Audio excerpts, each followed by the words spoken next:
Subhanaka la ilma lana illa ma 'allamtana innaka antal alimul hakim. Allahumma 'allimna ma yanfa'una wanfa'na bima 'allamtana wa zidna ilma.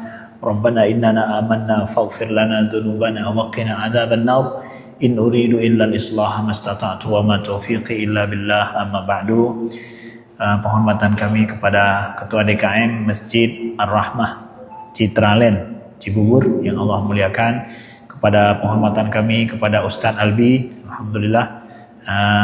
Jadi saya ingat wajah beliau di sana, baru sekarang jumpa lagi. Saya katakan tadi bahwa kita pernah berjumpa sebelumnya. Siapa? Dari mana asalnya? Dari Kairo. Oh, masya Allah ya. Kebetulan istri beliau juga ternyata orang Aceh ya. Dulu pernah bersama dengan istri saya di Kairo, masya Allah. Jumpa lagi di sini ya. Jadi kalau dibilang sama Ustadz tadi wah kebetulan, tapi nggak ada yang kebetulan, qadaran ya, takdir Allah ya. Allah menakdirkan diperjumpakan kita pada hari ini, dan saya senang sekali bisa bersilaturahim di masjid yang masya Allah baru ini ya, dengan hati kita yang baru, peserta-peserta yang baru, dan juga kita penduduk baru di tempat ini, di kawasan yang baru ya. Siapa yang suka yang baru-baru, disinilah tempatnya berarti ya. Hari ini kita baru jumpa juga ya, semuanya baru ya, all new ya, all new semuanya. Alhamdulillah. Mudah-mudahan Allah perbaharui selalu iman dalam hati kita. Amin ya rabbal alamin. Kemudian kepada seluruh para jamaah dah yang berhadir, ibu-bapak, ibu-ibu, tokoh-tokoh masyarakat yang saya muliakan, adik-adik, abang-abang, ya mungkin ada yang banyak yang abang-abang di sini, ya, ada juga yang adik-adik mungkin. Ya, saya kelahiran 82 ya. 82, saya pikir bahwa hampir seirama, rata-rata ini banyak yang masih muda-muda baru berkeluarga. Jadi pas topik kita hari ini bicara tentang masalah keluarga. Tentu dari sisi pandangan Islam ya, kita akan berbicara karena ada tren baru sekarang tiba-tiba muncul, itu kekhawatiran untuk berkeluarga ya. Itu saya dapatkan dari pertanyaan-pertanyaan yang saya dapatkan di media melalui IG dan yang lain. Muncul anak-anak milenial sekarang yang Gen Z ini banyak bertanya tentang marriage scary, tentang kekhawatiran untuk berkeluarga ya. Nah, jadi image yang kurang baik tentang berkeluarga itu yang muncul, yang dinampakkan, sedangkan yang tidak baik itu yang baik-baik, yang bahagia, menyenangkan itu tidak nampak gitu ya. Memang manusia lebih berkesan yang tidak baik ya, walaupun sekali terjadi ya. Sedangkan yang baik-baik kadang itu tidak menjadi itu. Makanya perlu ilmu berkeluarga untuk kita belajar lebih mendalam, lebih banyak. Dan sayang juga bahwa kita dalam sistem pendidikan kita ya, itu tidak ada ilmu berkeluarga. Dari sejak SMP, tingkat SMP, SMA kita belajar, itu tidak ada ilmu yang mendukung kita untuk sukses berkeluarga, kecuali memang agama Islam atau ilmu agama gitu. Dan itu porsinya hanya 20% kadang, atau 10%. Sedangkan ilmu lain yang gak kita pakai hari ini banyak sekali kita belajar, dan itu gak kepake hari ini. Betul gak? Sedangkan ilmu yang terpakai, ilmu apa yang kita pakai dan kita butuhkan, bukan cuma kita pakai, kita butuhkan, itu ilmu berkeluarga, ilmu keuangan, bagaimana mencari uang, bagaimana mencari nafkah yang halal ya, bagaimana memahami konsep itu, dan bagaimana kita menjadi, saya laki-laki harus paham selaku laki-laki menjadi ayah dalam keluarga atau suami dalam keluarga, saya harus seperti apa. Istri juga atau seorang wanita pada saat dia SMA, dia harus paham bagaimana menjadi seorang ibu atau seorang istri, menjadi seorang ibu, bagaimana dia harus memahami seorang laki-laki. Itu nggak diajarkan. Padahal itu semua kita butuhkan. Iya nggak? Tamat SMA, kalau yang perempuan sudah dilirik, ya nggak? Dilirik ya. Kalau kita laki-laki ya tahan ego sedikit lah, lepas S1 lah, baru lompat S3 kan, S1 langsung S3 gitu ya. Ya, kalau itulah, lalu S1 langsung S3 gitu ya, S3 langsung gitu ya. Saya pikir banyak yang lompat S3 di sini ya, setelah S1 ya. tahan dirilah dikit ya. Tapi ilmu itu nggak diajarkan sama kita. Nah, makanya sistem pendidikan ke depan itu harus dirombak. Yang harus diajarkan kepada orang itu adalah, kepada anak-anak itu adalah yang mereka sangat butuhkan dalam kehidupan mereka sehari-hari setelah itu. Ya, kalau masalah itu akan diselesaikan banyak oleh AI nanti, tenang aja ya. Banyak masalah ke depan akan diselesaikan oleh AI. Nah, tapi masalah keluarga kita siapa yang menyelesaikan? Ya, bukan AI ya. Banyak pekerjaan kita nanti akan diselesaikan oleh AI loh. Tapi masalah keluarga hanya kita yang menghadapi dan menyelesaikannya. Nah, maka dari sini penting Bapak Ibu dan abang, adik kakak semuanya, kita belajar tentang masalah keluarga. Saya akan bicarakan dari prinsip yang sangat dasar sekali, yang menjadi rumusan keluarga dalam Islam, bahwa kita harus memahami bahwa keluarga dalam Islam itu punya konsep keluarga tersendiri yang berbeda dengan konsep keluarga yang lain, apalagi keluarga di Barat. Beberapa kali saya pergi ke Eropa, ke Amerika dan di Kanada, saya memahami konsep berbeda jauh antara konsep berkeluarga dalam Islam dengan keluarga di tempat lain. Dengan sistem keluarga di agama lain ataupun dia dalam budaya lain. Makanya konsep keluarga dalam Islam itu betul-betul konsep diturunkan dari Tuhan.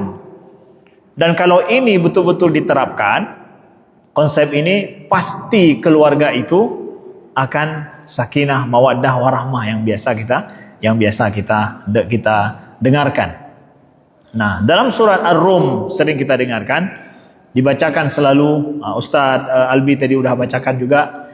Allah berfirman, a'udzubillahi minasyaitonirrajim, bismillahirrahmanirrahim, wa min ayatihi an khalaqalakum min anfusikum azwaja litaskunu ilaiha wa ja'ala bainakum mawaddatan wa rahmah inna fi dzalika laayatin liqaumi yatafakkarun. Di antara tanda-tanda kekuasaan Allah, Dia menciptakan bagimu pasangan hidup dari dirimu sendiri. Arti dari dirimu sendiri, pasangan hidup dari kita manusia, punya pasangan hidup dari manusia juga. Maka Allah menakdirkan manusia itu dimulai dengan sepasang, artinya satu keluarga. Pada saat Allah bisa menciptakan manusia itu, sekali diciptakan 1000 atau bahkan full dunia ini. Sekali diciptakan, diturunkan ke bumi ini penuh semuanya. Di Aceh ada, di Jawa ada, semua ada. Tapi ternyata ketika manusia dimulai dengan keluarga, sepasang, ya, sepasang suami dan istri, dengan keluarga dimulai. Ini konsep Islam. Beda dengan konsep orang Barat dimulai dengan monyet, ya. Makanya mereka kadang nggak perlu pada keluarga ya. Ya, kalau monyet kan nggak punya prinsip dia kan. Ya kawin suka-suka hati kan, dia kawin dengan pohon, kawin dengan apalah gitu ya. Islam bukan, dimulai dengan Adam dan Hawa, ciptaan Allah, sepasang keluarga. Makanya keluarga tumpuan kehidupan, tumpuan agama bahkan semuanya. Ya, jadi didapatkan dalam penelitian bahwa kebanyakan orang yang beriman dengan baik, dekat dengan Allah dalam hidupnya, itu adalah mereka yang dalam keluarganya, sejarah keluarganya baik, harmonis. Orang tuanya baik.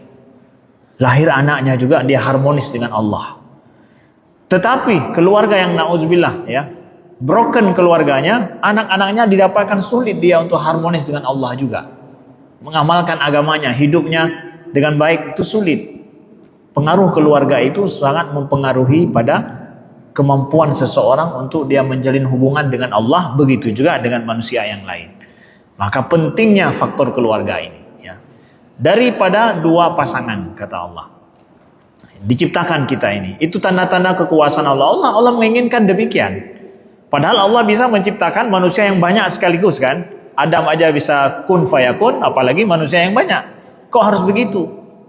Kemudian saya pernah bertanya-tanya juga sendiri, waktu pengalaman pertama saya menjadi seorang ayah ya. Ketika anak saya lahir, betapa saya menangis kondisi istri saya itu ya. Saya bertanya, ya Allah, kenapa enggak wanita itu melahirkan semudah tersenyum ya?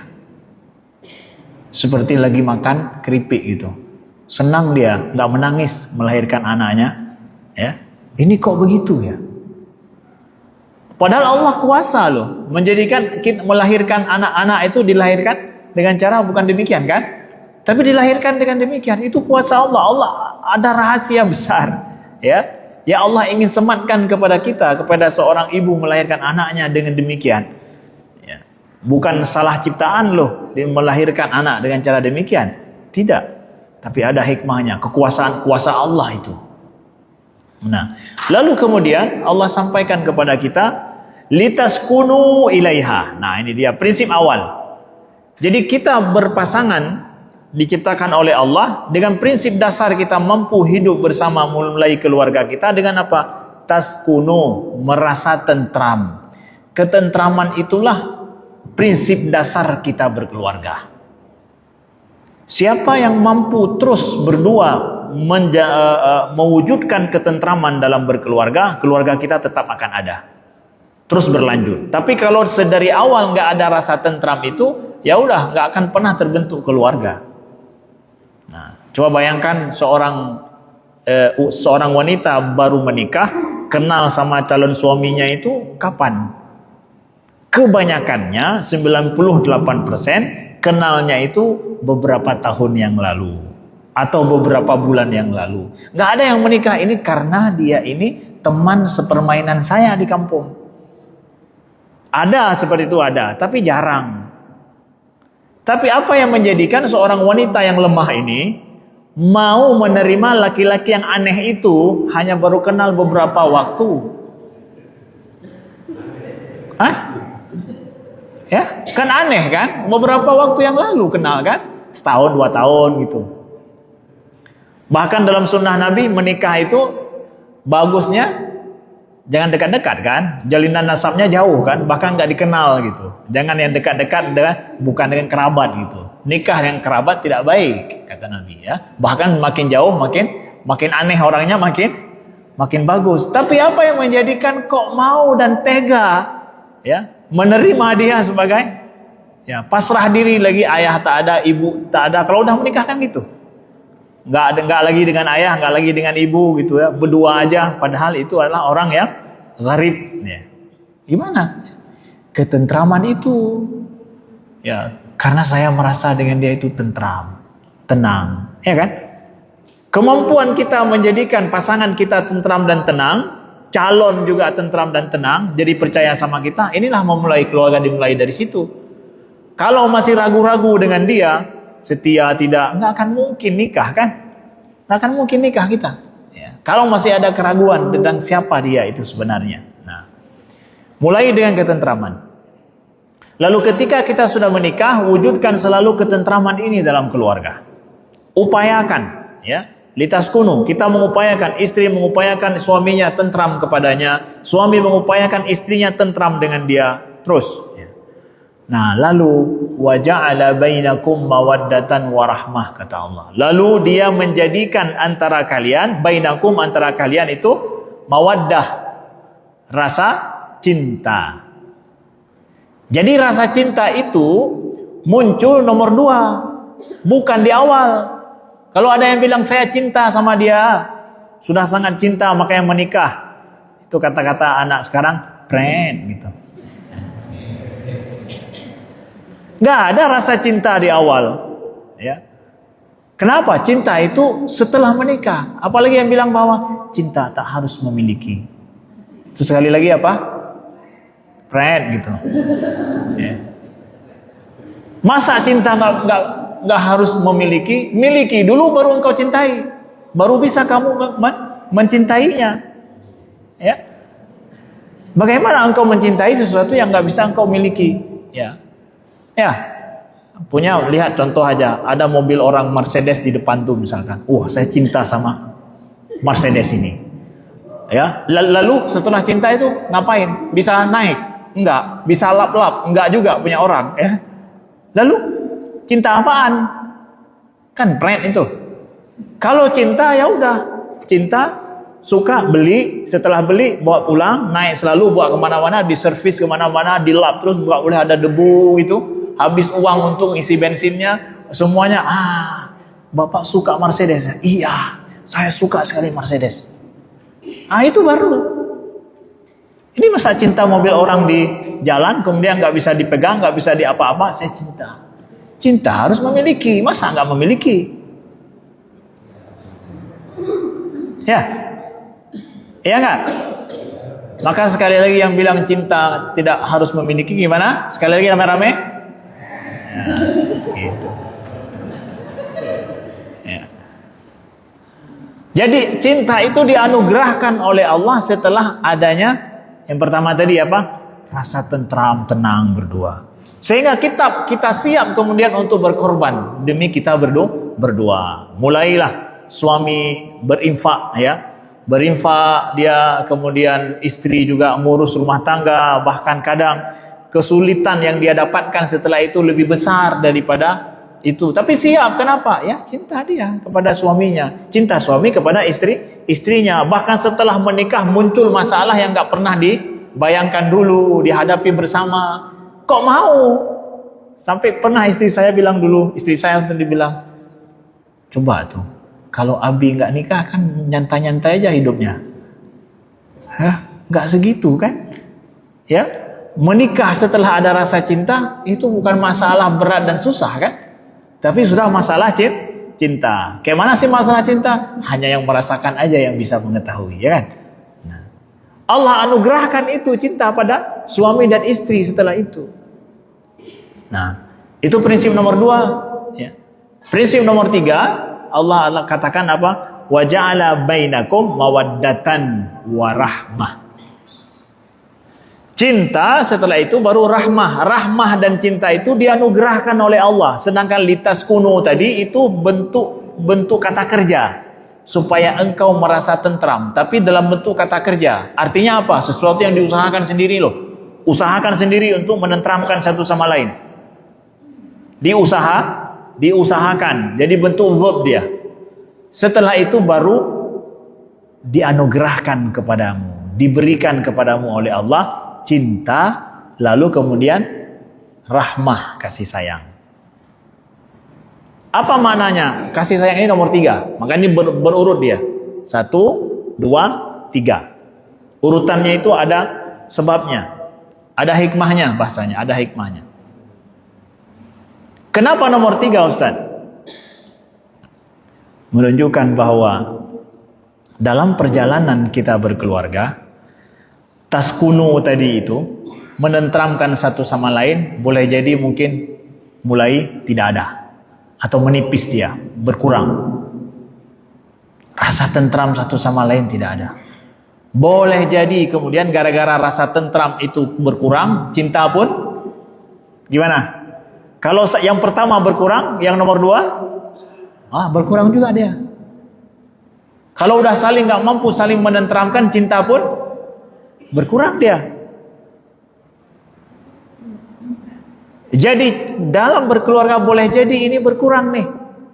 Tapi yang bertahan nomor 3. Kasih sayang itu yang bertahan nomor 3. Realnya dalam kita berkeluarga nggak adalah cinta full dari awal sampai akhir. Nggak ada. Cinta full dari awal sampai akhir. Jadi nggak ada. Cinta turun naik, boleh jadi turun naik dia. Rasa tentram turun naik, cinta pun turun naik. Dalam kita berkeluarga. Maka janganlah kita yang masih keluarga muda-muda ini ketika merasa cinta turun sudah mulai berpikir, apakah tetap bertahan atau tidak ini. Cinta itu turun naik. Siapa bilang cinta itu full terus? Nggak ada. Cinta itu turun naik dalam kita berkeluarga. Coba tanya kakek-kakek sekarang yang udah tua, sama cintanya seperti masa dia menikah dulu. Ya, mudah-mudahan masih ada, tapi nggak sama lah. Masa kita menggebu-gebu bersama masih, ya di awal nggak ada tantangan hidup apa-apa ataupun semuanya oke-oke punya gitu. Ya, saat suami kita mampu memberi semua kepada kita, saat kita pun alhamdulillah sehat walafiat. Tapi dalam keluarga nauzubillah misalkan diuji, suami stroke, ya istri atau stroke atau apa begitu, banyak harapan nggak mampu lagi dipenuhi. Seorang suami, seorang istri kadang mendapatkan suaminya justru lebih banyak dia harus memberi daripada suami memberi untuk dia. Tapi dalam perjalanan hidup kemudian takdir Allah begitu, ya kan? Akan sama itu cinta saat itu dengan yang dulu? Hah? Nggak akan sama lah. Realnya begitu, memang begitu. Tetapi kenapa juga masih bertahan? Rahmah, kasih sayang itu yang menjadikan kita terus bertahan, yang mengunci kita berdua, yang terus kita tetap bersama. Kalau dibilang bahwa kau sudah tidak seperti yang dulu lagi, ya memang iyalah. Semakin tua, ya makin lama makin tua. Wanita juga makin lama makin lemah. Dia melahirkan 1-2 anaknya, mana sama dengan yang dulu. Laki-laki juga begitu, ya. Memang kita tidak boleh sama seperti yang dulu lah, yang dulu lagi. Harus lebih baik dari sekarang, dari yang dulu tentunya, ya. Nah, harus lebih baik daripada yang dulu, ya. Begitu. Nah, cinta. Makanya ketika datang kepada Sayyidina Umar, satu orang mengadu kepada beliau bahwa Amirul Mukminin, ketika beliau Amirul Mukminin, bahwa aku ingin menalak istriku karena aku sudah enggak sanggup bersabar lagi bertahan sama dia. Dia minta izin sama Amirul Mukminin. Jadi yang mau nalak istri, tanya dulu sama orang yang lebih, yang apa? Yang lebih pintar, lebih alim. Jangan langsung keluarin talak di situ, ya. Tanya dulu sama orang yang lebih alim. Gini masalah saya, apakah saya perlu saya talak atau tidak? Nah, lalu Amirul Mukminin Umar bilang apa? Ya. Oh begitu ya istrimu? Iya. Lalu fa'aina rahmah min qalbik. Di mana rahmah dalam dirimu? Itu beliau tanyakan. Bukan tanyakan di mana cintamu padanya. Ya udah nggak cinta kalau udah begitu memang. Ya, udah marah-marahan, udah pulang lebih banyak stres daripada senang. Ya. Tapi yang ditanyakan, aina rahmah min qalbik. Di mana rahmah? Di mana kasih sayang dalam dirimu itu? Masih ada dalam hati batinmu kasih sayang? Ya. Kalau engkau masih memiliki kasih sayang, terima dia. Jangan talak dia. Jadi lihat Al-Quran menggariskan konsep kita berkeluarga dari awal. Ya, kita nggak melulu berkeluarga karena cinta loh. Tapi lebih daripada itu, daripada apa? Kasih sayang. Nah gitu. Itu konsepnya. Karena kasih sayang itu menjadikan kita terus bersama. Kenapa masih sabar sama istri? Ya, dia yang melahirkan semua anak saya. Anak kita. Dia telah berkorban hidupnya selama ini dengan kita. Kenapa masih bersabar dengan suami yang seperti itu? Dialah yang dulu sangat setia kepadaku. Dia dulu berkorban hidupnya demi aku, demi terus gitu. Kita ingat semua hal itu. Itu yang menjadikan kita tetap bersayang sama dia. Ya, ini dia.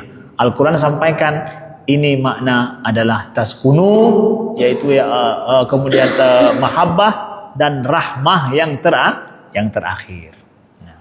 Ini konsep dalam Islam ketika disampaikan tentang masalah ini. Nah, lalu saya lanjut kepada bicara tentang masalah. Nah, dari sinilah kita perlu sekali untuk paham, ya, paham walaysa dzakaru kal untha, bahwa memang laki-laki dan perempuan itu tidak sama. Akan terjadi konflik dalam keluarga, iya terjadi konflik dalam keluarga. Dalam keluarga kita akan terjadi konflik. Kenapa tidak? Tapi konflik dalam keluarga bukan berarti bahwa keluarga sudah harus dipertanyakan, buat tanda tanya besar ketika mulai konflik. Ini salah. Ya, ketika ada konflik, ada sesuatu, ada istri sudah nggak bisa, suami tidak bisa diandalkan atau tidak ada lagi harapan yang bisa diharap sama suami sama istri seperti dulu kadang, ya. Kan mulai ini konflik dalam keluarga. Ya. Bahkan para sahabat sendiri menghadapi konflik-konflik seperti itu, dihadapi juga. Ali bin Abi Thalib dengan Fatimah ada konflik dari yang kecil sampai yang besar, ya. Sampai kan pernah Ali mau nikah lagi kan, yang nggak disetujui oleh Fatimah, dan Nabi juga tidak setuju, ya. Nabi tidak setuju loh, Nabi tidak setuju. Nah, Ali nggak jadi nikah kecuali setelah wafat Fatimah. Kan ketika tahu suami mau nikah lagi, gimana ibu-ibu?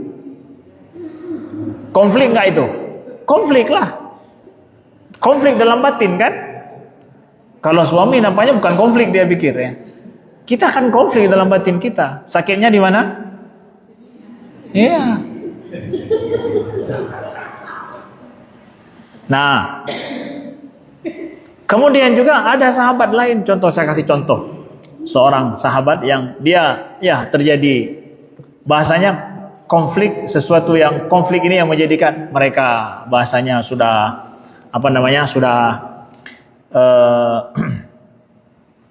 sudah tidak harmonis lagi berdua ya. Ini terjadi antara Abu Darda dengan Ummu Darda. Pernah dengar sahabat Nabi namanya Abu Darda ya? Abu Darda dengan Ummu Darda. Nah, Abu Darda ini sahabat Nabi dari Ansar, orang Madinah, dipersaudarakan oleh Nabi dengan Salman Al-Farisi. Ya. Jadi ketika sahabat hijrah ke Madinah itu kan dipersaudarakan itu oleh Nabi.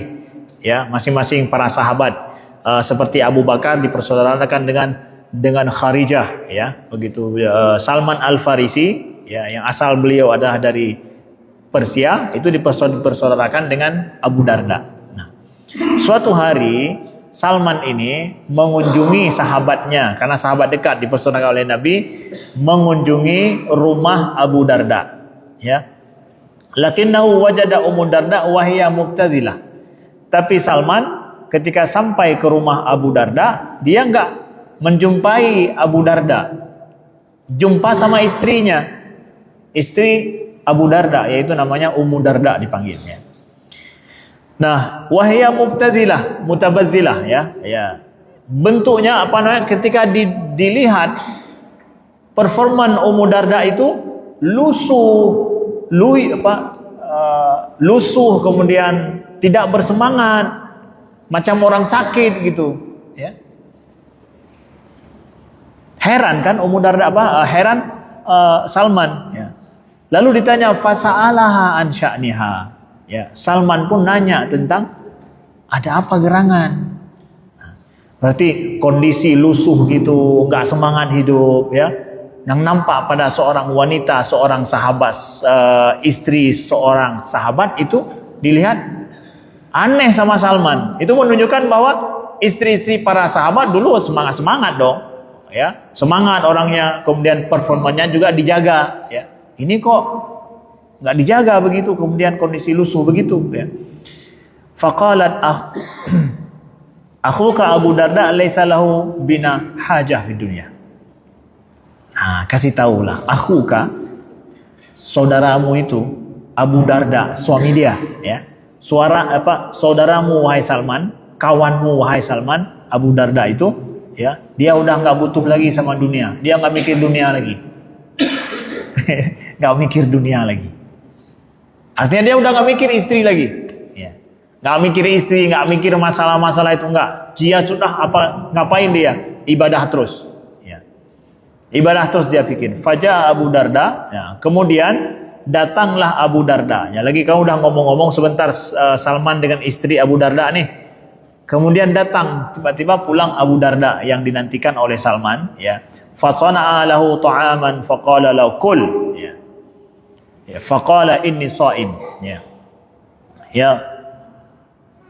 Lalu setelah Abu Darda datang ke rumah, lalu Abu Darda pun sana'a lahu ta'am. Abu Darda masak buat makanan untuk Salman. Ya. Bayangkan itu. Abu Darda masak buat makanan untuk Salman. Semestinya yang masak siapa? Ummu Darda. Nggak mau lagi dia, buat sendiri. Nggak mau dia, itu tamu atau kawan dekatnya Abu Darda, istrinya nggak mau buat lagi, nggak mau masak, karena udah nih kan, udah nggak harmonis ini, nggak harmonis sudah. Akhirnya Abu Darda sendiri yang masak buat makanan untuk tamunya. Nah, lalu disuruh makanlah kepada Salman, makan kamu ya, makan silakan makan. Udah masak disuruh makan. Salman tanya, kamu? Enggak, saya puasa. Pokoknya yang masaknya puasa. Kalau kita kan minta maaf, saya puasa hari ini, saya enggak. Dia memuliakan tamunya, dia yang masak sendiri, istrinya enggak mau masak, dia masak sendiri, dia itu kan. Ya. Dia puasa katanya. Qala ma ana biakul hatta ta'kul.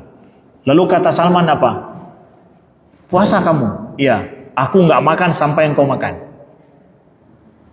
Ya, Salman bilang, oh puasa kamu ya? Iya, aku nggak makan sampai engkau makan. Kata Salman kepada Abu Darda. Abu Darda yang lagi puasa. Ya. Nah, kemudian karena Salman sudah tahu, oh ini masalah Abu Darda nih, puasa tiap hari, ya, nggak ada buka-buka puasa, ya, sampai istrinya cerewet sama dia dan sampai udah begitu kejadiannya. Nah, kemudian faqala, falamma kana al-lail fa'akala, fa'akala. Akhirnya Abu Darda pun makan, buka puasa dia. Nah, saya nggak rekomendasikan ini pada kawan-kawan yang lain ya. Kalau pergi ke rumah nggak makan kalau kamu makan, karena kadang baru hari itu puasa sekali ya. Selama ini nggak pernah puasa. Ini Abu Darda ini tiap hari puasa dia. Makanya Salman bilang makan dulu, ya buka puasamu, makan. Sampai puasanya itu Salman paham, puasanya ini menjadikan masalah dengan keluarganya. Ya, suruh buka puasa. Akhirnya dia buka puasa, makan bersama. Kemudian falamma kana al-lail dhahaba Abu Darda yaqum qala nam fanama thumma dhahaba yaqum faqala nam fanama thumma dhahaba yaqum faqala nim falamma kana min akhiril lail qala Salman qum al-an. Jadi malam itu Salman nggak pulang ke rumah, tidur dia di rumah kawannya nih. Lalu ketika malam hari, ya, Abu Darda masih belum tengah malam sudah bangkit, sudah bangun. Salman tahu, kata Salman, tidur, jangan bangun sekarang, ya. Kata Salman, tidur sekarang, ya. Akhirnya Abu Darda pun tidur, gara-gara disuruh tidur sama Salman, nggak dikasih bangun untuk sholat. Curi-curi lagi, kemudian dia bangun lagi. Salman tahu, tidur, jangan bangun, ya. 3 kali dia mau bangun untuk sholat, disuruh tidur sama Salman, jangan bangun, tidur. Baru, ya, akhir-akhir sepertiga malam sana baru Salman bilang, sekarang bangun. Diajarkan sama Salman. Nah, lalu itu pada malam hari. Siang hari disuruh buka puasa, malam hari dilarang. Cepat-cepat sholat malam sama Salman. Ya. Kemudian faqala lahu Salman. Salman pun bilang kemudian di pagi hari setelah itu mereka besoknya, inna li rabbika 'alaika haqqan wa li nafsika 'alaika haqqan wa li ahlika 'alaika haqqan fa'ati kullu dhi haqqin haqqahu. Kata Salman ini, ya, menasehati Abu Darda bahwa sesungguhnya bagi Tuhanmu itu ada hak, dan bagi dirimu juga ada hak, dan bagi keluargamu juga ada hak, dan kasih semua itu hak yang proporsional, kata Salman. Diajarkan sama Salman. Ya, lihat itu bijaknya Salman, ya, mengajarkan Abu Darda yang kata Umi Darda tadi, udah kawanmu itu udah nggak butuh dunia lagi dia, udah dia untuk ibadah doang. Makanya janganlah suami ini berpikir kalau dia sudah ibadah ke masjid terus nggak ada masalah dengan istrinya, betul ibu-ibu ya, betul ya, nggak pulang-pulang dari masjid dipikir istrinya senang di rumah karena kan saya ibadah ini. Nggak bisa loh. Kalau jadi pengurus masjid, apalagi pengurus baru nih ya, pengurus baru ini, pengurus masjid, jangan gara-gara udah rapat terus di masjid, kan saya nggak nongkrong di luar, saya di masjid ini, ngapain sih gitu, apa salahnya gitu, foto lagi makan harus foto demi lapor atau apa begitu. Iya, berikan hak masing-masing, istri perlu hak juga, ya. Maka Salman katakan bahwa sesungguhnya bagi Tuhanmu itu ada hak, ya, bagi dirimu itu ada hak, dan bagi keluargamu itu juga hak, berikan haknya masing-masing, kata Salman. Ya, jadi kadang ibadah yang habis-habisan begitu tanpa mempedulikan hak pada keluarga dan bahkan pada diri sendiri, ya pada diri sendiri nggak bisa. Makanya istri juga atau suami harus tahu istri perlu waktu. Kalau sekarang kalau hak dari diri sendiri namanya apa? Perlu apa? Apa? Me time. Ya. Ini saya kasih tahu nih, bapak-bapak sekarang khawatir kalau ibu-ibunya lagi me time. Banyak masuk Shopee nanti ya. Jadi khawatir banyak me time ini bapak-bapaknya nih ya. Banyak notifikasi masuk ya. Ya bapak ya. khawatir. Maka nggak boleh me time terlalu banyak juga kan, harus dikontrol. Ada hak bagi suami, ada hak untuk me time, ada hak untuk Allah juga, untuk ibadah kita. Nah, begitu. Berikan itu haknya masing-masing. Abu Darda nggak senang dengan sikap Salman. Ini Salman ini ngacaukan suasana aja ini ya. Dia laporkan Salman pada Nabi SAW. Ya Rasulullah, Salman datang ke rumah saya mengacaukan saya. Ya, saya puasa disuruh saya buka puasa. Saya tidur, saya malam mau bertahajud, ya. Dia apa namanya? Dia larang saya untuk tahajud di awal-awal. Nah, apa kata Nabi SAW? Shadaqa Salman. Salman itu benar. Gimana Abu Darda? Ya, kata Nabi, dapat legalisasi dari Nabi lagi, diperkuat oleh Nabi. Apa yang dibilang Salman, diajarkan sama kamu, Salman itu benar. Nabi paham kondisi, tahu apa masalah mereka. Ya, nggak cuma dengar kok Salman larang orang berpuasa, kok larang orang untuk sholat, kan nampaknya begitu kan, negatif ya. Tapi Nabi tahu masalah ini, gara-gara inilah akhirnya tidak harmonis keluarga. Nah, Shadaqa Salman. Abu Darda pun setelah itu memperbaiki dirinya, berikan hak untuk istrinya. Nah, lalu beberapa saat kemudian Salman datang lagi ke rumah siapa? Ke rumah Abu Darda. Dia lihat istrinya sudah senyum-senyum, udah gitulah, ya, udah senang, ya. Ya, gimana kondisi? Kata Ummu Darda, kami udah dapat seperti yang lain-lain juga, gitu. Udah dapat nafkah ini, nafkah itu kan? Ya, begitu. Jadi ada terjadi dalam keluarga para sahabat juga kondisi kisah-kisah yang seperti itu. Ya, alhamdulillah para sahabat kisahnya itu mungkin berlebihan dari sisi itu. Nauzubillah, jangan sampai berlebihan kalau kita di sisi yang lain ya. Kemana? Tahajud, bukan nongkrong malam sampai jam berapa gitu kan, nggak pulang ke rumah ya. Ya, kena nampaknya ini bapak-bapaknya senyum semua ini ya. Ya, lihat yang tahajud saja itu sampai begitu ya, apalagi yang nggak tahajud. Nah gitu. Nah baik, jadi ya yang seperti itu terjadi. Maka ketika terjadi yang seperti itu, ya, konflik yang seperti itu diselesaikan dengan segera. Ya, yang menjadi masalah kita dalam rumah tangga ini, kemudian konflik seperti itu nggak mau dibicarakan bersama, didiamkan saja, dibiarkan. Ini yang memicu masalah keluarga kita akan lebih parah ke depan. Nah, maka dari sini kami ingin sampaikan beberapa hal bahwa agar supaya menghindari konflik dalam keluarga, setiap kita harus paham dong tentang bagaimana kebutuhan satu sama lain. Bahwa seorang istri nggak sama istri kita dengan istri orang lain, nggak sama suami kita dengan suami orang lain. Ada kekhususan suami kita yang nggak bisa kita samakan sama suami orang. Sebagaimana wanita juga, dia tidak mau dibanding-bandingkan dengan wanita lain. Betul? Betul ya? Suami juga begitu. Suami juga nggak mau dibanding-bandingkan dengan suami yang lain, apalagi dalam hal yang tidak baik gitu ya. Jadi kita harus paham karakteristik kita masing-masing. Suami itu berbeda, nggak sama. Kebutuhan suami, saya kasih tahu bahwa dalam keluarga, ya, suami itu dalam berkeluarga dia perlu penghormatan.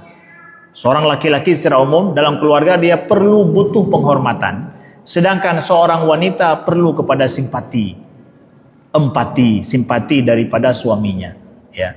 Jadi suami kita itu di rumah, dia itu harus kita jadikan dia merasa terhormat.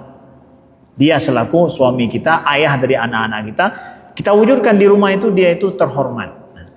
Begitu juga suami harus tahu seorang istri di rumah itu butuh kepada simpati. Ditanyakan apa kondisinya di rumah, nggak mesti harus cerita.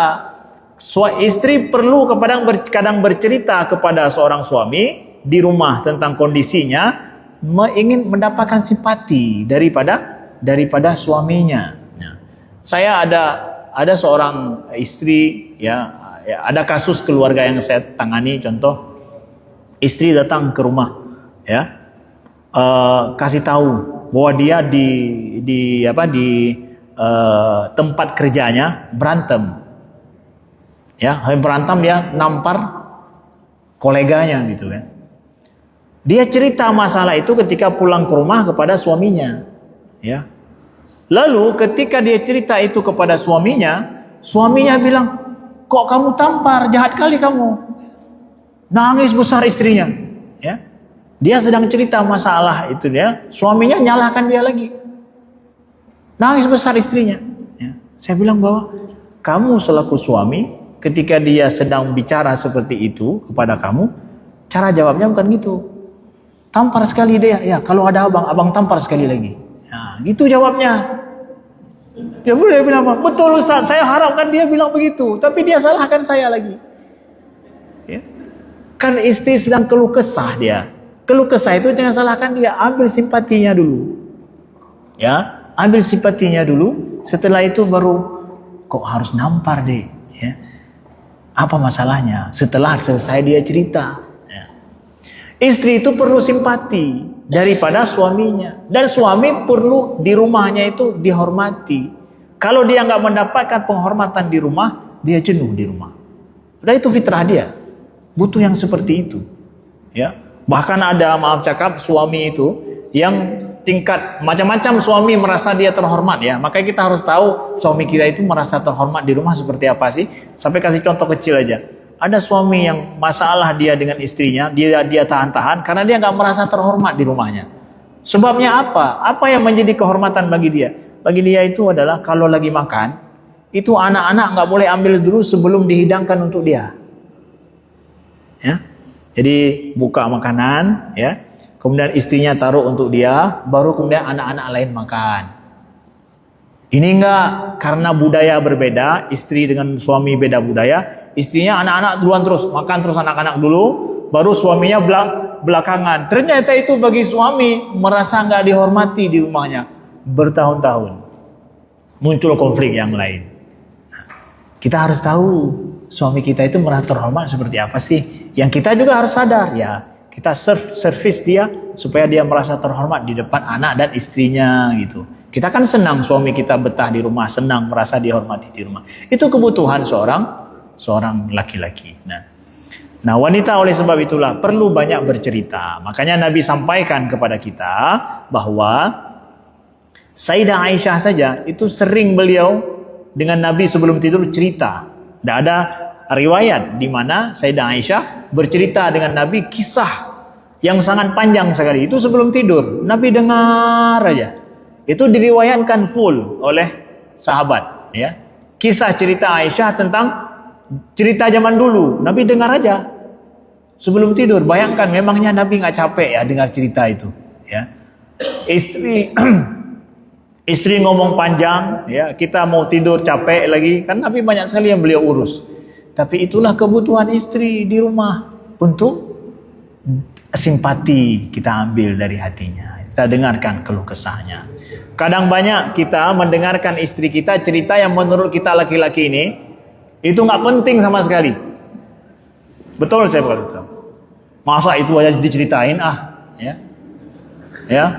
Abang yang abang pikir lebih besar lagi sana. Satu Citagren ini yang lagi mau bangkrut saya pikirkan. Contoh misalkan, istri cerita masalah pampers anak-anak. Masalah dia cuci pampers anak gimana macam itu. Itu simpati dia, bahasanya memang begitu. Nah, maka suami harus paham kebutuhan wanita kadang seperti itu. Betul apa betul, Ibu? Ya. Contoh. Nah, kemudian Bapak Ibu yang dimuliakan Allah, ya. Panjang ya kalau kita cerita itu. Tapi ada satu hal lagi, nanti ada pertanyaan yang kita akan diskusi bersama-sama. Nah, boleh bertanya, tapi bertanya boleh langsung nanti atau ditulis boleh juga, ya. Ada perbedaan juga bahwa laki-laki itu dia kalau ada masalah dia akan banyak diam, ya. Tapi kalau wanita ada masalah banyak ngomong. Tapi jangan bilang masalah wanita banyak ngomong, enggak. Kalau ada masalah dia banyak ngomong, Ya, bukan bilang masalah kamu ini banyak ngomong tahu, ya. Enggak. Bukan itu masalah dia. Kalau ada masalah emang bukan banyak ngomong. Kalau nggak ngomong itulah masalahnya. Ya. Ya. Wanita itu kalau nggak ngomong masalah besar berarti. Tapi kalau laki-laki kalau ada masalah dia akan diam. Dia akan diam. Kalau dia banyak diam berarti itu sedang ada masalah. Dan jangan minta dia cerita cepat-cepat masalah dia. Memang dia perlu untuk diam untuk masalah dia. Ya. Jadi kalau pulang dia ada masalah nggak ngomong, ya sediakan dia satu kamar, suruh dia masuk, diamlah di sini bilang ya. Senang dia itu ya. Nah, tapi kalau wanita ada masalah dia harus ngomong. Setelah ngomong selesai masalah. Ketika wanita ngomong bukan berarti bahwa dia ingin solusi dari kita laki-laki ini, enggak. Ya, wanita ketika ngomong masalah dia dengan kita, jangan kasih solusi, kasih empati aja. Oh gitu ya. Waduh, ya. Ya. Rasakan perasaannya. Setelah itu gimana nanti? Wah, udah selesai masalahnya. Padahal kita gak kasih solusi apa-apa ya. Gak kasih solusi apa-apa, selesai masalahnya. Tapi masalah laki-laki ini kupingnya tebal sedikit ya. Ya. Nggak suka mendengarkan kalau istrinya lagi ngomong. Nah, begitu juga wanita, masalahnya ketika laki-laki si suami sedang ada masalah, dia minta korek-korek apa masalahnya, cerita dong. Kami laki-laki nggak bisa cerita kalau ada masalah. Ya, bahkan kalau tanya sama suami kalau pulang dari pengajian seperti ini, apa yang dikasih tahu sama Ustaz tadi? Cuma 2 aja dia bilang, yang lain nggak. Padahal 2 jam dia hadir. Ya, nah gitu. Tapi kalau istri sedikit aja dia dengar, yang lain lagi sibuk lagi kirim apa gitu, tapi ceritanya 2 jam. Ya, fokusnya cuma 2 menit, cerita sama kita 2 jam. Nah, tapi kalau laki-laki ini fokus 2 jam, cerita 2 menit. Beda kita. Begitulah. Allah jadikan laisa zakaru kal unsa, laki-laki itu nggak sama dengan perempuan. Nah, ilmu komunikasi keluarga ini sangat kita butuhkan. Dan ternyata dalam hadis-hadis Nabi banyak kita dapatkan demikian. Nabi mempraktekkan seperti itu. Ya. Kana fi mihnati ahli, disampaikan bahwa Rasulullah itu di rumahnya itu adalah terus membantu istri-istrinya. Ya. Ingin kebersamaan, itu bahasanya adalah kebersamaan. Istri ingin suka dibersamai dalam dia bekerja. Nah, jadi istilah membantu istrinya ini juga membuka rahasia bagi kita laki-laki juga. Yang nomor 3 poinnya apa? Di rumah kita memposisikan istri kita itu sebagai direktur di rumah tuh. Kita ini asisten. Jangan merasa dalam urusan rumah tangga, urusan masalah rumah tangga ini kita menjadi direktur, jangan. Kita inilah suami, asisten aja. Tanya sama dia, ini apa lagi yang perlu dibantu? Oh, cucian ini, oh ya, tuh taruh sana itu cuciannya. Taruh kita sana. Terus apa lagi? Ini dia kita. Posisikan diri asisten. Itu yang Nabi katakan, ditampaikan bahwa mihnati ahli, Nabi itu membantu. Kok jadi pembantu sih? Karena dalam keluarga memang istri ini jadi direkturnya. Nah, kita ini bantu doang. Ya. Jadi yang merasa sok jadi direktur kita di rumah nggak bisa ngurus masalah itu. Istri kita sanggup ngurus 2 masalah dalam satu waktu, kita 1 masalah nggak tahu yang lain. Ya, ukuran dia lagi nyuci, digorengnya ikan nggak akan hangus ikan itu lagi nyuci dia. Ya, kalau kita goreng ikan itu ada cucian nggak selesai, ikan pun hangus. Ya, makanya harus paham diri kita selaku laki-laki. Ya, begitu ya. Wallahu alam ya. Kalau ada pertanyaan kami persilakan.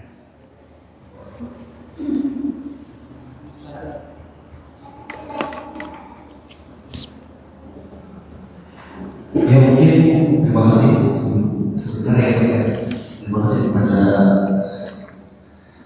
Ustaz untuk kami atas cara bersyukur luar biasa. Juga kita sebagai suami juga sebagai istri banyak sekali refleksi yang seharusnya dapat kita sadari, cuma tertutup sama ego ya. Ya. itu sebagai istri baru mau punya musik. Alhamdulillah sudah sampaikan apa yang sudah kita harapkan. Alhamdulillah sudah menjadi ibu. Dan untuk menuntaskan pemahaman kita terkait tema ini, kami persilakan dua teman-teman pertanyaannya.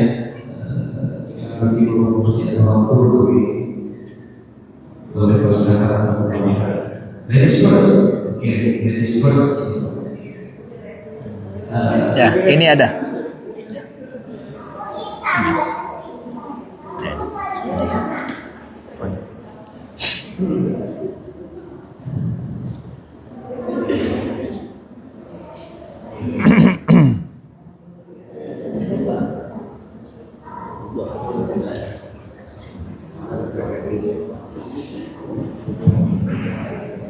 Assalamualaikum warahmatullahi wabarakatuh. Waalaikumsalam warahmatullahi wabarakatuh. Seperti yang dulu harus dipahami dulu sekarang. Pasti ada semua. Ya. Tapi banyak sekali berbeda-beda. Tema yang sangat bagus sekali ya, apalagi dari oleh bapak dan ibu. Tentunya kita harus tahu dulu bahwa apa yang penting dalam sebuah rumah itu bukan hanya ibu dan ayah atau suami pada saat itu dua-duanya. Artinya dua-duanya kan harus senang. Tadi saya setuju sebagai Ustaz saya sedikit menceritakan bahwa perempuan dan laki-laki itu ada secara berbeda. Tapi kesulitannya adalah saling memahaminya tadi. Perempuan misalnya ketika marah, tadi betul sekali ingin sekali ada empati dari suami. Sementara suaminya tidak merasakan seperti itu. Begitu pun sebaliknya, ketika suami ingin diam, perempuan ketika suaminya bicara. Jadi kan ada tumpang yang berbeda kesetaraan. Ibarat magnet ya, ibarat seperti tidak bermagnet ya. Nah, artinya perlu ada pemahaman antara kedua belah pihak sehingga sadar, oh iya, ketika saya berharap seperti ini, suami saya tidak akan atau begitu sebenarnya. Bagaimana sih caranya untuk sama-sama bisa saling berpeka gitu ya? Karena kalau seterusnya seperti itu, artinya kan di rumah akan terus ada keributan, tidak nyaman. Mungkin itu poin yang harus kita ketahui supaya tidak saling menemukan atau mungkin kita tadi bersama atau mungkin mencari solusi kita sama-sama saling tahu.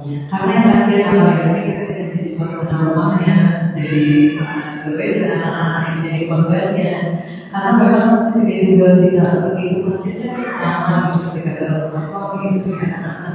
Jadi kalau komunikasi kurang baik pun tentunya menjadi hal untuk kita semua. Mungkin ada ilmu yang bisa kita terima dari Ustaz untuk dirinya. Terima kasih. Ya. Terima kasih. Ya, baik.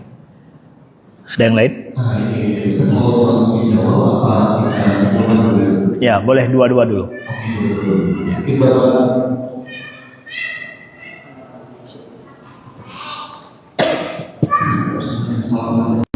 Waalaikumsalam. Nama saya Iman Ustaz dari Aceh. Jadi kita sekarang Ustaz di saya dari Oh, masya Allah. Jadi ada beberapa pertanyaan yang kebetulan saya sudah tahu jadi 2 tahun ini saya sudah menikah dan masih dalam konteks berkeluarga. Yang pertama itu mungkin mohon pencerahannya ini terkait bagaimana membagi fungsi peran suami itu sendiri dalam mendidik anak. Ya, ini lebih spesifik peran seorang ayah. Karena saya salah jadi dalam mengembangkan utamanya karakter yang juga menjadi semangat untuk seorang. Dan yang kedua itu saya pernah mendengar juga cuplikan ya dari salah satu pengajian itu terkait kedudukan seorang istri ya dalam Allah dan Islam itu katanya ya maaf mungkin kalau tidak sesuai dan saya koreksi. Meskipun seorang istri ini secara pemahaman agama tidak terlalu bisa terarah saja ya tapi selama dia patuh terhadap suaminya ini akan ada hubungan yang khusus ya mungkin boleh bercerita Ustaz terkait pertanyaannya Ya. Waalaikumsalam warahmatullahi wabarakatuh. Ya. Baik. Terima kasih. Dua pertanyaan dulu ya, kita coba menjawab bismillah taala. Pertama tentang bahwa ya tentang bagaimana dua sisi wanita dan laki-laki ini yang nampak sangat berbeda ya. Muncul kesepahaman lah dalam keluarga sehingga tidak menjadi korban bagi anak-anak karena orang tuanya yang sering tidak paham dan tidak harmonis dalam keluarga hanya gara-gara tidak saling bisa memahami satu sama lain ya. Saya ingin katakan di awal bahwa antara laki-laki dan perempuan Allah sampaikan walaysa dzakaru kal untha, laki-laki itu enggak sama dengan perempuan. Enggak samanya ini bukan bermakna paradok. Bahwa ini enggak bisa dikumpulin nih Ustaz nih. Karena paradok dia ini.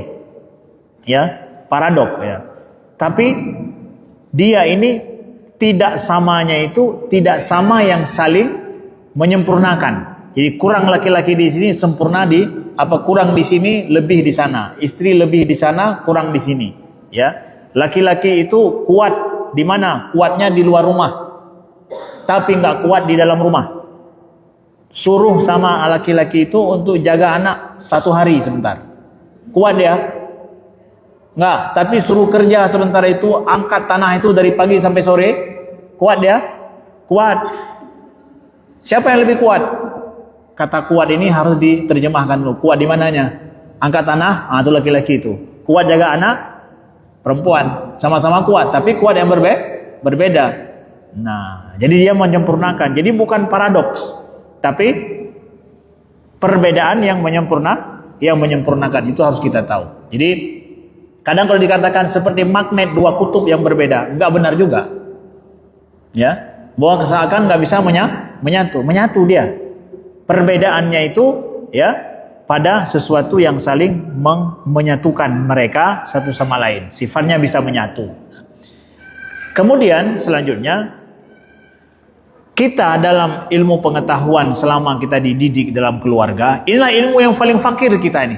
Ilmu dalam berkeluarga, bagaimana kita termasuk fakir di sini. Kurang diajarkan. Sehingga sebab itulah akhirnya ilmu dalam kita berkeluarga, setelah berkeluarga sulit dibuat sulit untuk mendapatkan mudah sepaham dengan cepat.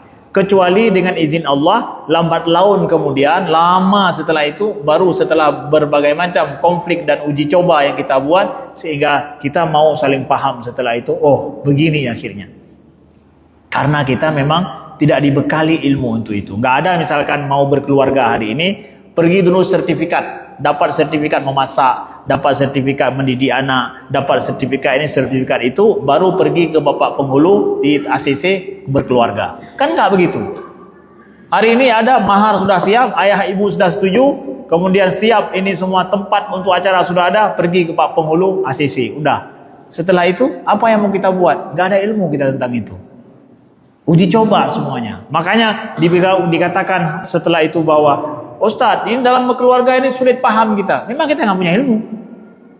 Tapi jangan salahkan bahwa berkeluarga itu sulit didapatkan kesaling pahaman. Nggak mudah loh dapatkan saling pahaman. Kalau punya ilmu sejak awal. Tapi kita nggak dipersiapkan ilmu seperti itu sejak awal kita berkeluarga. Akhirnya kita dapat dalam pengalaman hidup kita bersama.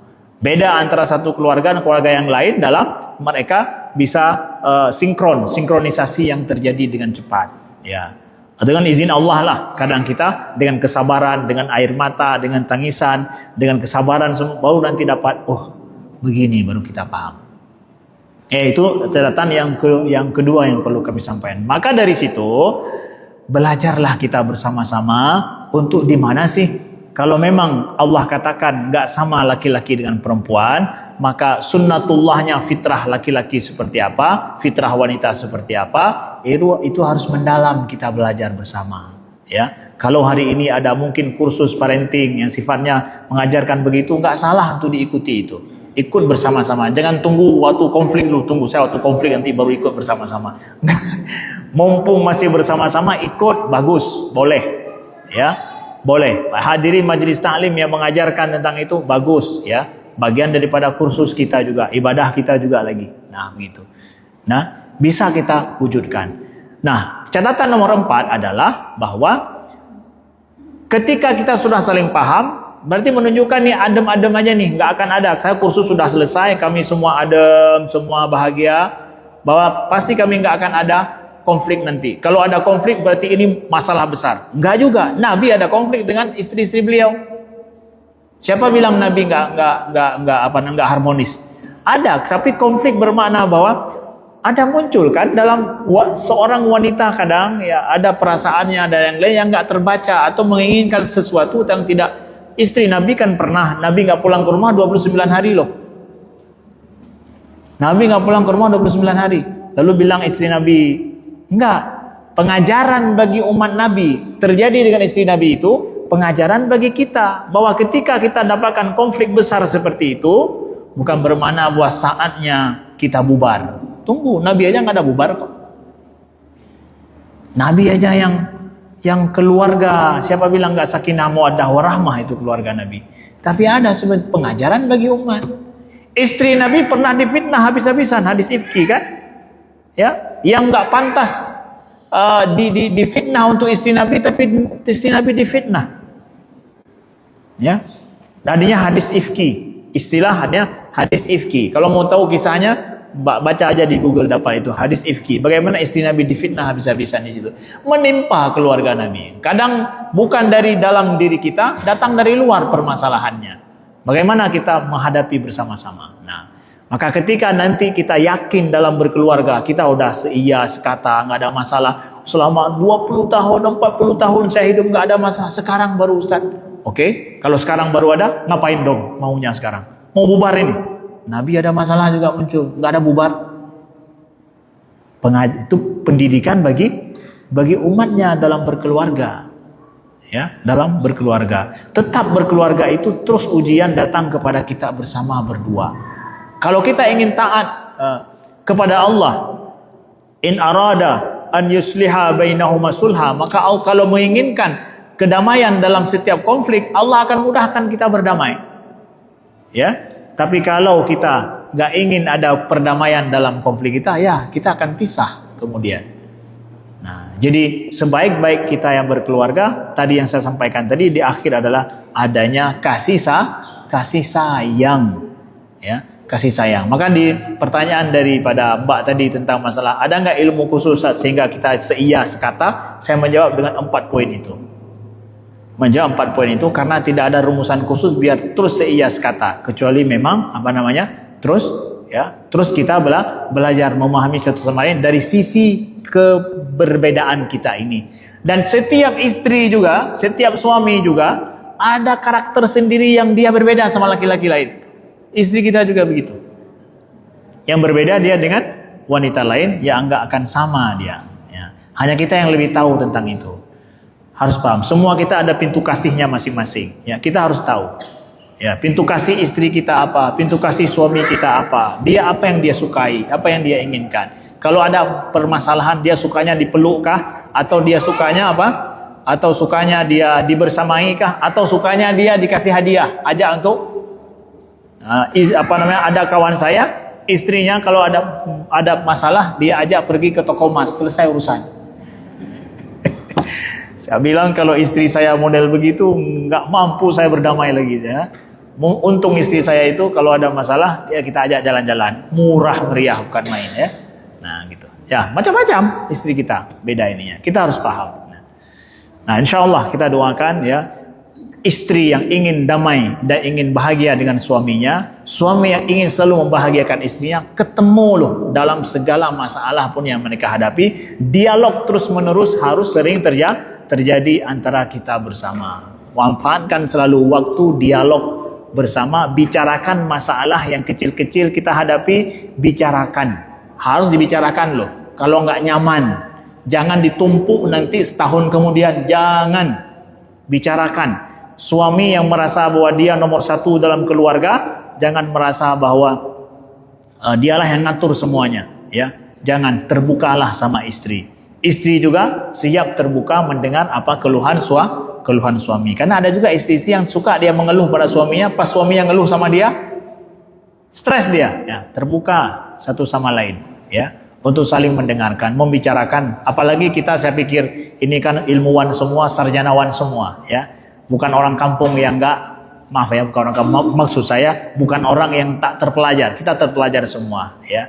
Insya Allah akan lebih mudah menghadapi masalah dalam keluarga. Wallahu a'lam. Amin ya rabbal alamin. Ya. Kemudian tadi pertanyaan yang kedua tentang peran seorang ayah dalam mendidik anaknya, ya. Betul ya? Nah, ini orang Aceh juga dari kampung saya rupanya. Ini yang cerita sama ayahnya di sini katanya. Iya ya, masya Allah. Nah, jadi bagaimana peran seorang ayah dalam keluarga? Peran seorang ayah dalam keluarga kita tahu ar-rijalu qawwamuna 'alan nisa, laki-laki itu adalah pengayom, penjaga terhadap kaum wanita, juga terhadap anak-anaknya. Kita yang disuruh oleh Allah menjaga ketaatan keluarga itu tanggung jawab kita suami. Suami yang menjaga ketaatan istrinya, suami yang menjaga ketaatan daripada anak-anaknya. Kita harus jadi teladan. Suami yang pertama harus jadi teladan dalam keluarga. Makanya ciri khas suami itu nanti akan turun kepada istri, akan turun kepada anak. Suaminya ini banyak fokus bidang apa sih? Anaknya pun juga akan lebih kepada situ, ya. Banyak fokus kepada apa? Kalau kita ingin dalam keluarga kita, saya ingin keluarga saya ini menjaga, pertama ada yang paling penting, jaga sholatnya dan Al-Quran dulu. Dua hal bagi anak-anak kita misalkan. Saya Ustadz mau anak-anak saya itu tumbuh Al-Qurannya bagus, ilmu Al-Qurannya bagus dalam lingkungan Al-Quran, kemudian sholatnya bagus.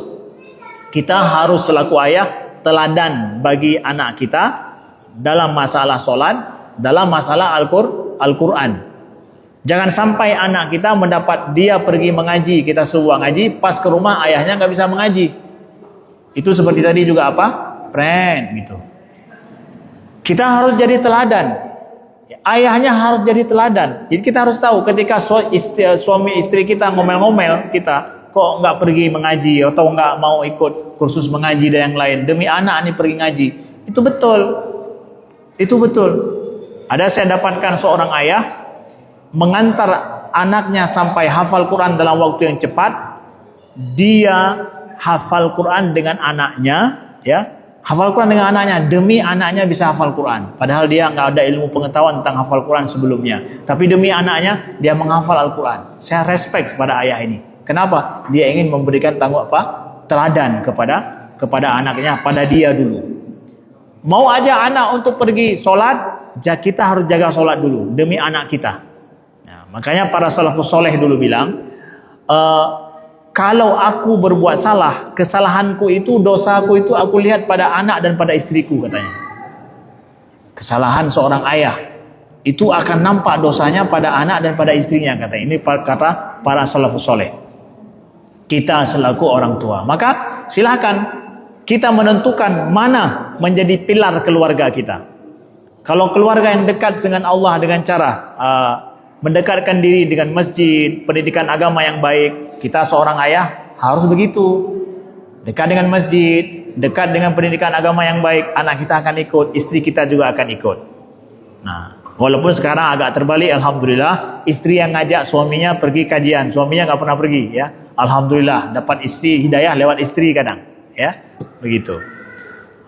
Itu kewajiban kita, ya, dalam menjadi teladan selaku ayah. Lalu yang kedua tadi tentang apa?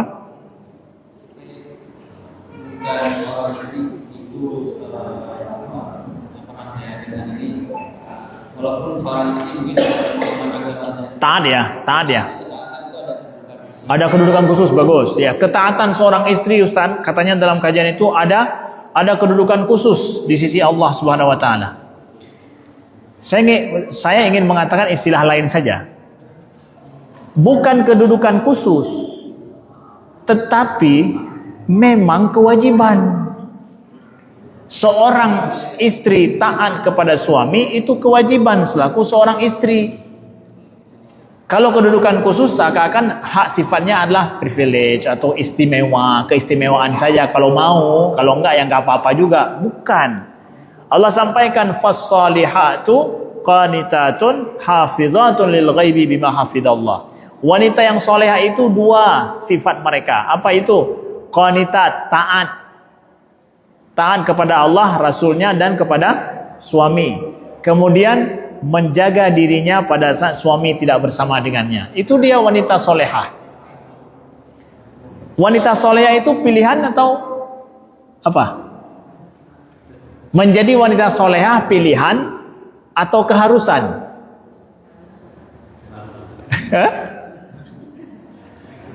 Menjadi wanita solehah bukan pilihan, memang harus. Makanya saya sampaikan tadi, kalau taat punya kedudukan khusus, memang wajib. Begitu juga suami yang soleh, ya. Suami yang soleh seperti apa sifatnya, Ustaz?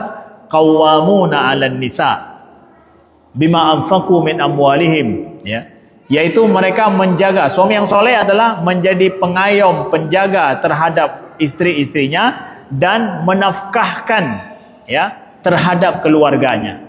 Menafkahi keluarga, ya. Jadi pengayom, bukan justru yang memukul, menjambak istrinya, ya, seperti yang terlihat-lihat itu, ya. Tapi dia mengayomi, menjaga istrinya, lalu kemudian menafkahi keluarganya dari awal sampai akhir. Kita selaku suami, kita nafkah keluarga itu kita yang tanggung dalam Islam. Mulai dari mencari rumah walaupun kita sewa, bukan rumah kita beli. Kemudian dari kebutuhan anak-anak kita, kebutuhan istri dari awal sampai akhir, kebutuhan anak itu kita yang tanggung dalam keluarga. Semampu kita tapi, ya. Kalau saya nggak sanggup tanggung semuanya, ya berapa yang saya sanggup. Kalau istri sanggup bantu, alhamdulillah dia bantu. Tapi kewajiban tetap di atas kita. Maka saya kasih tahu kepada bapak-bapak, ayah-ayah ini, kewajiban-kewajiban inti dalam keluarga itu kita yang tanggung. Misalkan masalah dapur, itu kita yang tanggung. Kalau masalah dapur bapak-bapak nggak mau tanggung, ketika konflik nanti sulit. Dapur itu aku yang tanggung. Bilang sama si istri. Itu kita yang tanggung. Istri biarlah nanggung yang lain-lain lah, kebutuhan-kebutuhan yang lebih-lebih gitu, ya. Kebutuhan asli-asli di rumah itu kewajiban kita yang tanggung. Nah, kalau suami sudah jadi mengayomi, menjaga, menanggung beban berat dalam keluarga, istri gimana? Taat, patuh, jaga diri baik-baik ketika suami nggak bersama dengannya. Udah, komplit itu. Ya, rumah kita menjadi surga insyaallah taala. Ya, saya lihat nih semua ini adalah penghuni-penghuni surga di sini. Amin. Ya. Sudah mewakili nampaknya ya semuanya ya. Baik, ya. Baik, sampai di sini. Ada pertanyaan lain? Kalau tidak ada kita paling. Masih ada pertanyaan. Satu lagi mungkin ya. Satu bapak-bapak, satu ibu masih dimulai ada. Satu bapak-bapak, satu ibu. Ya, singkat aja. Ya, dari bapak. Ya, dari ibu dulu ya, silakan ibu. Oh, dari ibu. Waalaikumsalam warahmatullahi wabarakatuh.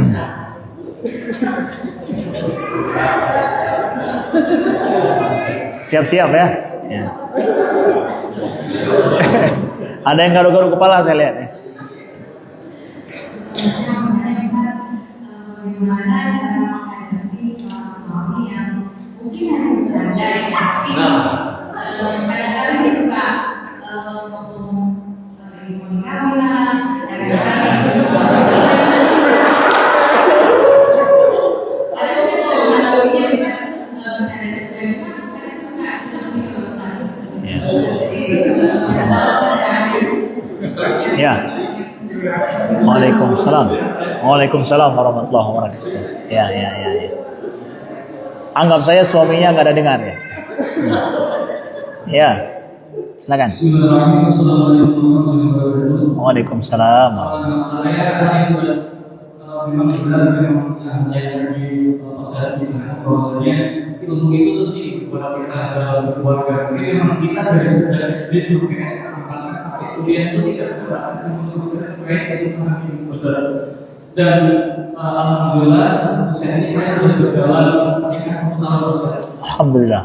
Mungkin mau minta apa namanya saran mungkin dan sebagainya. Kalau itu bagaimana kita agar selalu gimana ya? Untuk selalu bersemangat untuk mempelajari anak ini khususnya. Dan yang kedua, apakah dalam insya Allah nanti kan di tahun ini insya Allah ada saya di Insyaallah. di 2022 ini Pak Ustaz. Insyaallah. Nah, apakah dalam segi mendidik anak itu antara laki-laki dan perempuan itu berbeda Ustaz? Dan insya Allah anak saya ini terus. Insyaallah. Bismillah, dan kita sebenarnya Ustaz bagaimana usaha mendidik anak saya dan istri saya nantinya bisa saling menjadi keluarga yang kita. Amin amin ya rabbal alamin. Assalamualaikum warahmatullahi wabarakatuh. Waalaikumsalam warahmatullahi wabarakatuh. Ya. Baik. Ya.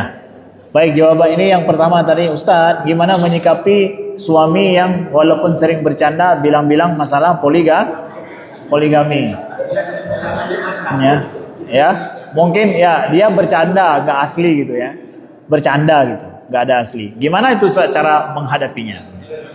Saya nggak tahu ya, berbeda kondisinya di Aceh dengan di sini. Saya dari Aceh, datang dari Aceh dan balik ke Aceh hanya sementara di sini.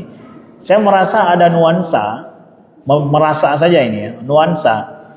Di sini para ibu-ibu melihat bahwa ini ketika suami-suaminya sering pergi taklim, semangat untuk poligaminya kuat. Ya, ada begitu ibu-ibu merasa ya. Omongan poligaminya itu kuat ya. Saya nggak tahu apakah ustaz-ustaznya mensupport untuk itu, saya tidak tahu ya. Nah, jadi akhirnya pembicaraan itu menunjukkan kalau dia ngomong sama istrinya menunjukkan bahwa itu adalah hal-hal yang kadang menjadi ya guyonan sesama mereka antara laki-laki kadang ya. Nah, pertama jangan anggap dulu serius. Ada di kalangan laki-laki, di kalangan saya lihat bapak-bapak, di sini juga saya lihat. Saya nggak ada di Aceh ya. Ya, kan saya merasakan hal yang berbeda aja begitu ya. Di kalangan bapak-bapak, kalau ngomong masalah poligami itu adalah lebih kepada maksudnya kelaki-lakiannya sesama mereka gitu ya. Ya, jadi hanya candaan kelaki-lakian sesama mereka. Tidaklah sesuatu yang memang diinginkan, bukan. Tapi sesama mereka guyonan itu adalah untuk menunjukkan bahwa ya sesama mereka laki-laki.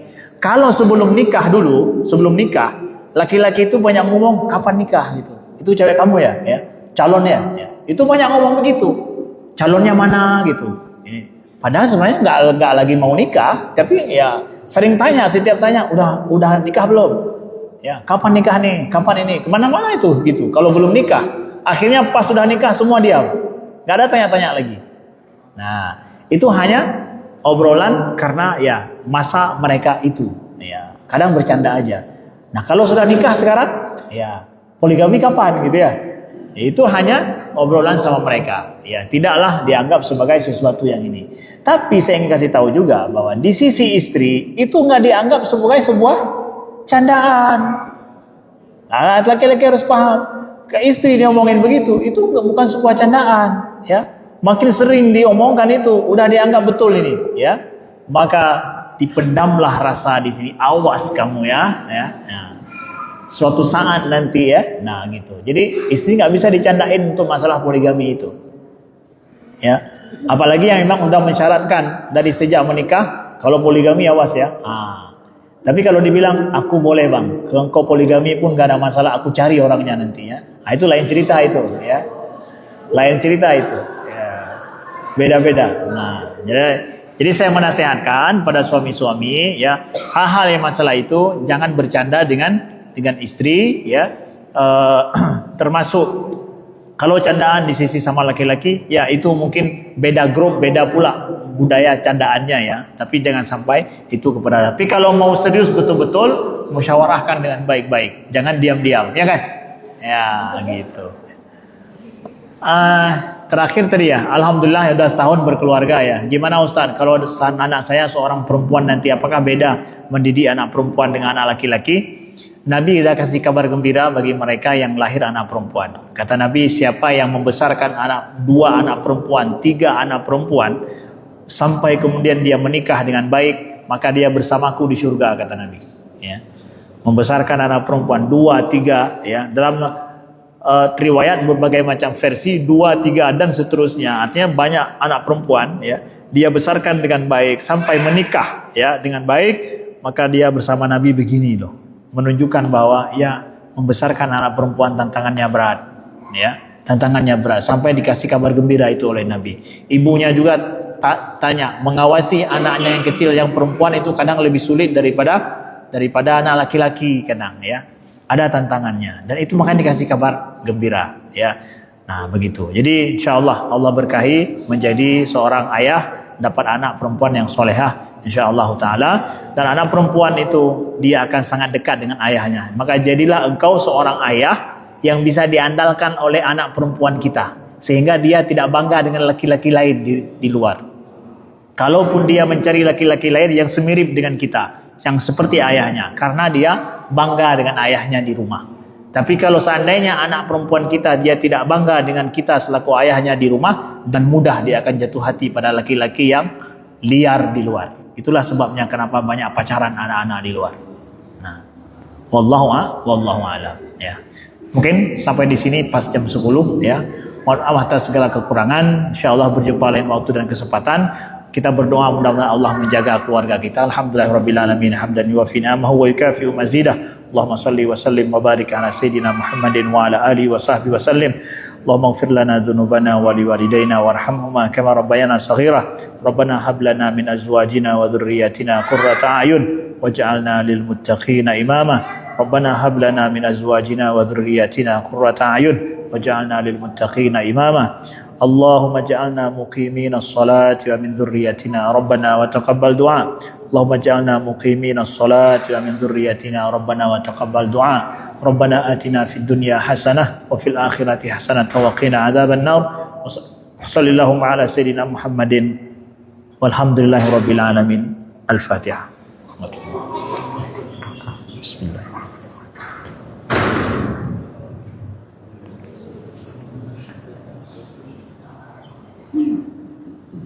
Baik, sekian, terima kasih. Wassalamualaikum warahmatullahi wabarakatuh.